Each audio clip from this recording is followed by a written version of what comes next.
next part of the lesson, motion. Okay, first part we have seen. Now second part, and all the numericals we will solve at the end of the lesson. Now we have studied what is speed, what is velocity, what is distance, what is displacement. Okay, what are scalar quantities, what are vector quantities. Now we have to study the next quantity, that is acceleration. Now what is acceleration? Now suppose there is a car and car is moving. Okay, so when car is moving, it can increase its velocity, it can decrease its velocity, or car is moving with the same velocity. Okay, time is increasing but car is moving with the same velocity. So when the velocity of the object increases, decreases, or velocity remain constant but with respect to time, then we can say there is a acceleration. Okay, so acceleration is nothing but rate of change of velocity. Rate means we compare it with the time. So acceleration is nothing but rate of change of velocity. So what is the formula of acceleration? That is change in velocity upon time. So how can we calculate the change in velocity? Change in velocity is nothing but final velocity minus initial velocity. Acceleration is denoted by the A. So A is equal to final velocity minus initial velocity upon time. So final velocity is denoted by V, initial velocity is denoted by U, time is denoted by T. Acceleration is denoted by small a. So what is the formula of A? A is equal to V minus U upon T. That is the formula of acceleration. Now what is the unit of acceleration? Unit of acceleration is meter per second square or centimeter per second square. Now how do we have calculated this unit of acceleration? Because as we study the formula of acceleration, it is change in velocity upon time, means quantity is velocity. So acceleration, for calculating the unit, we take the V upon T. So velocity is measured in meter per second and time is measured in second. So meter per second upon second. So this is the meter per second and this second upon 1 become 1 upon second. So meter upon second square. So unit of acceleration is meter per second square or centimeter per second square. So what is acceleration?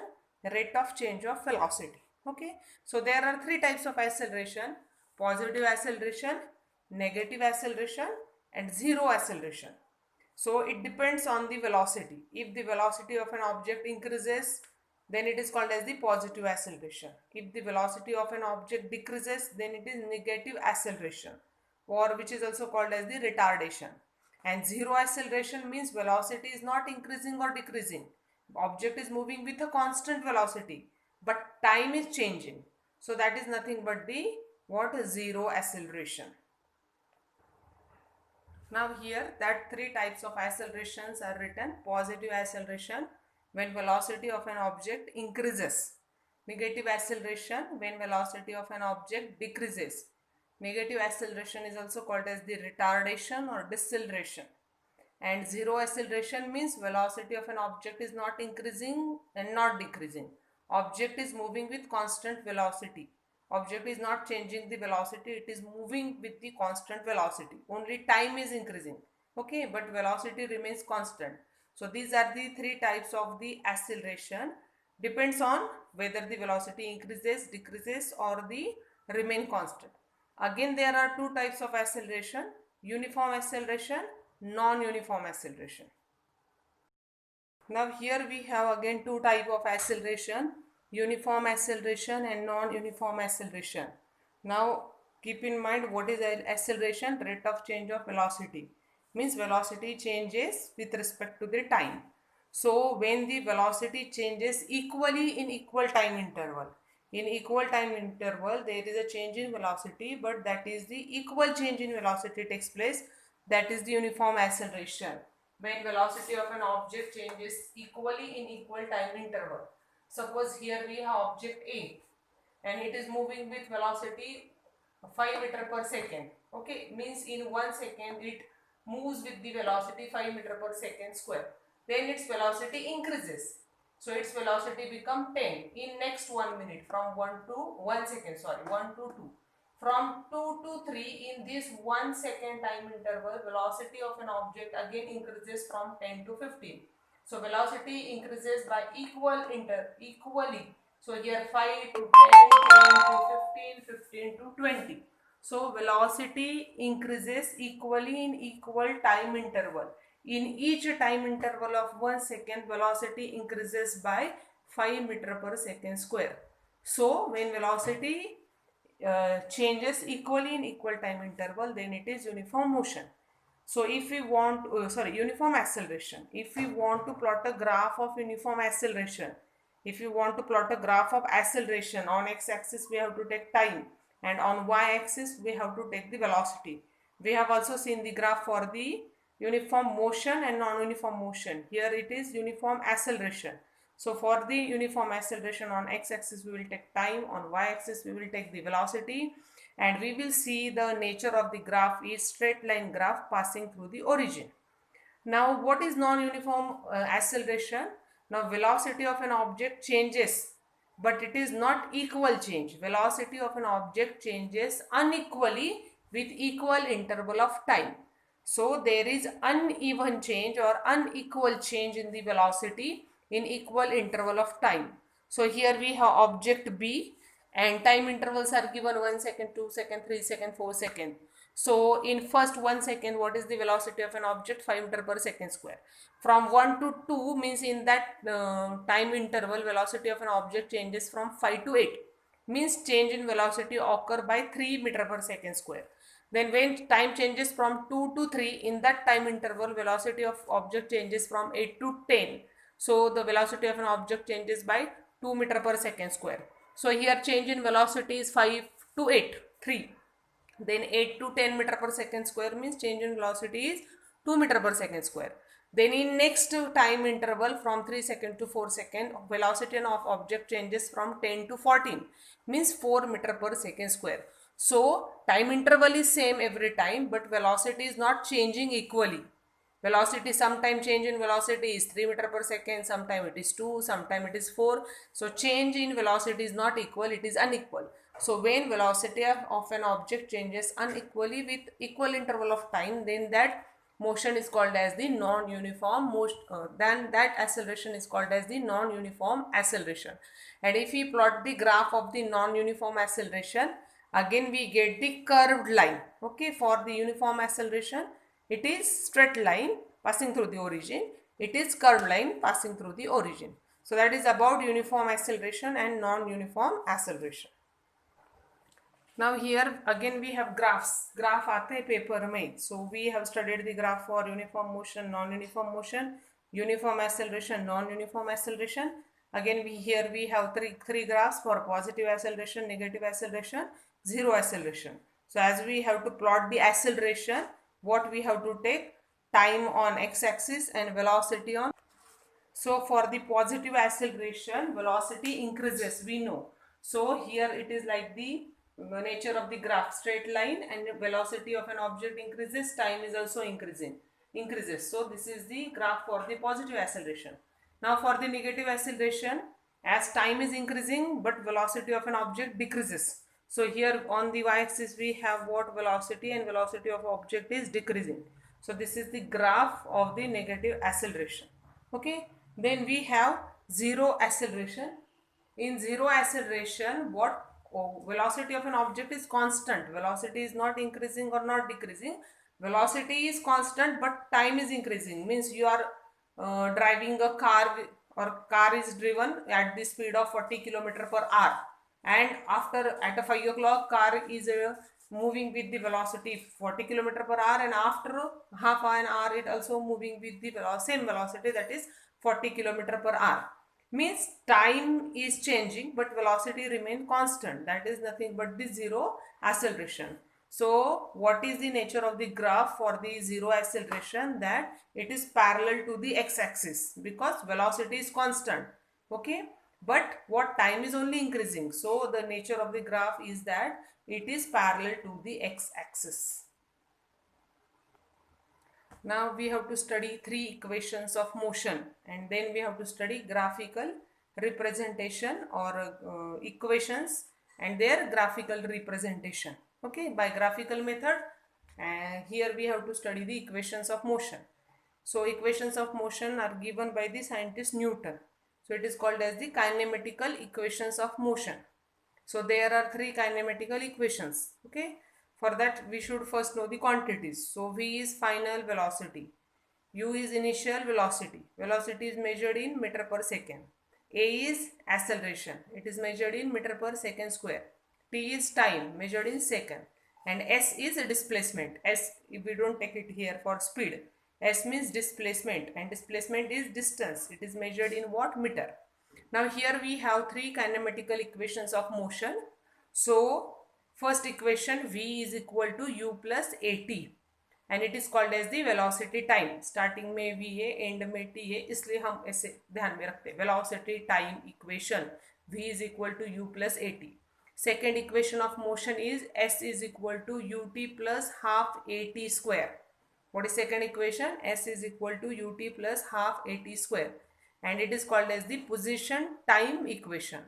And third equation of motion is V square is equal to U square plus 2AS, where it is called as the velocity position equation.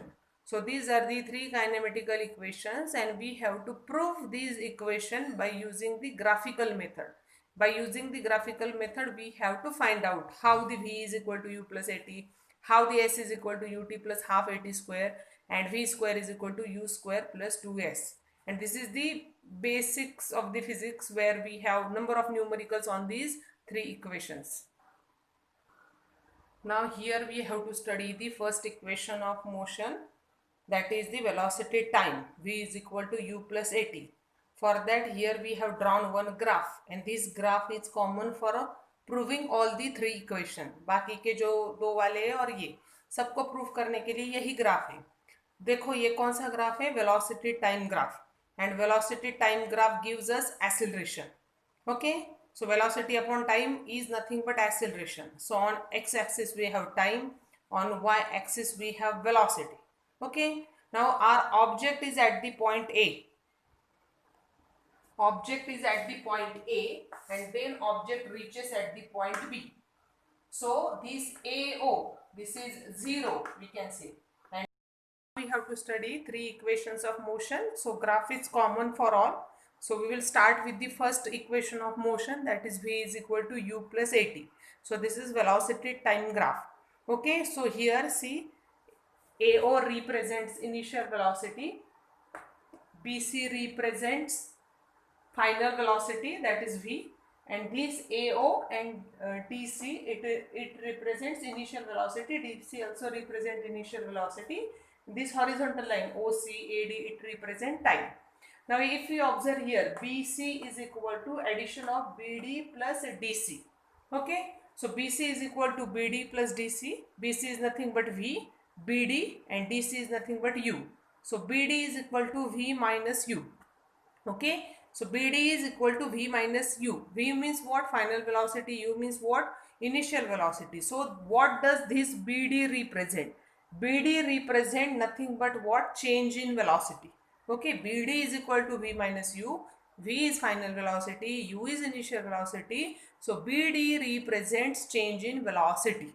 Okay, now slope of the graph is nothing but acceleration. Velocity time graph gives us acceleration. So we will write here the formula of acceleration. A is equal to change in velocity upon time. So here, as we calculated in equation 1, change in velocity means V minus U, but V minus U, graphically V minus U, what does graphically represent?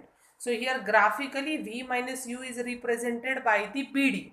Graphical method से change in velocity क्या आ रही है इधर, तो वो क्या है? BD. और ग्राफिकल मेथड से, ग्राफ से टाइम क्या है अपना? Time is the horizontal line, that is the AD or OC, any we can write. So A is nothing but change in velocity upon time. So change in velocity is BD, time is AD, so A is equal to BD upon T. Okay, so if we here multiply A into T, BD is equal to AT.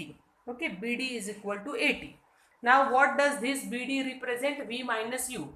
So BD is equal to AT, V minus U is equal to AT, so this V is equal to U plus AT. This is nothing but what? First equation of motion. velocity time equation of motion. So it takes some time. You have to revise it 1-2 more times. You have to write it. You have to draw the graph. Then you will understand. Now we will proceed towards the second equation of motion. Now see, here we have written BD is equal to AT. Here we have proved it in equation number 1 and we have to use it in the equation 2. So in equation 2 we don't have to write it again. Okay, so we have proved it here. BD is equal to AT. We will directly use it in the equation 2. Now here we will study the second equation of motion. So what is second equation of motion? S is equal to ut plus half at square, where S is displacement, u is initial velocity, t is time, a is acceleration. Graph is same. Okay, object is at point A, travel to the point B, and object we at the starting having initial velocity u, final velocity v. So horizontal line represents the time, vertical line represents the velocity, AO represent initial velocity, BC represents final velocity. Now see, we have to calculate the distance traveled in time t. Okay, so distance means displacement here in this case, so it is denoted by S and time is given by t. Now distance traveled by an object. Okay, distance traveled by an object A from O to A, B to C. So graphically what we can say, distance is nothing but the area of closed figure OABC. If we study this figure OABC, so distance traveled by an object is nothing but area of the figure OABC. Now if we observe this OABC, particularly OABC, it is made up of two parts. Upper part is this triangle ADB, and lower part is nothing but one rectangle OADC. OADC is rectangle and upper part is the triangle ADB. So what we have to do here, just we have to calculate the areas of two different figures included in that OABC. So first half part is the triangle and second half part is the rectangle. So we have to calculate the area and we have to find out the area graphically and add them. So distance is the area of OABC, means nothing but S is equal to area of triangle ADB plus area of triangle OADC. इन दोनों का area निकाल के add करना है. तो अपने को पता है एरिया ऑफ ट्रायंगल का फॉर्मूला क्या है, S is equal to half into base into height, area of triangle, and area of rectangle का फॉर्मूला है length into breadth. Now we will put the segments. Okay, base, इस triangle का base क्या है AD और height क्या है BD. So half into base क्या है AD, height क्या है BD, and here length into breadth. Here we have what, rectangle, तो उसकी length क्या है OC and breadth क्या है DC. We can put AD also, any. So the length is OC and breadth is DC. Now we have to write what does it represent. So S is equal to half. So AD, horizontal line, it represents the time, and BD we have taken it from the first equation. BD is equal to AT. ये first equation से directly लेना है, इधर prove नहीं करना है. So S is equal to half. AD की जगह लिखा T and BD की जगह लिखा AT. OC represent time and DC represents U. So OC means T and DC means U. So just multiply. S is equal to half T into T square. So S is equal to half AT square and T multiplied by U is UT. So we will rearrange it and we will write it S is equal to UT plus half AT square. So here we are nothing but just adding the area of triangle plus area of rectangle by putting the segments values by graphical method, and we got the second equation S is equal to UT plus half AT square.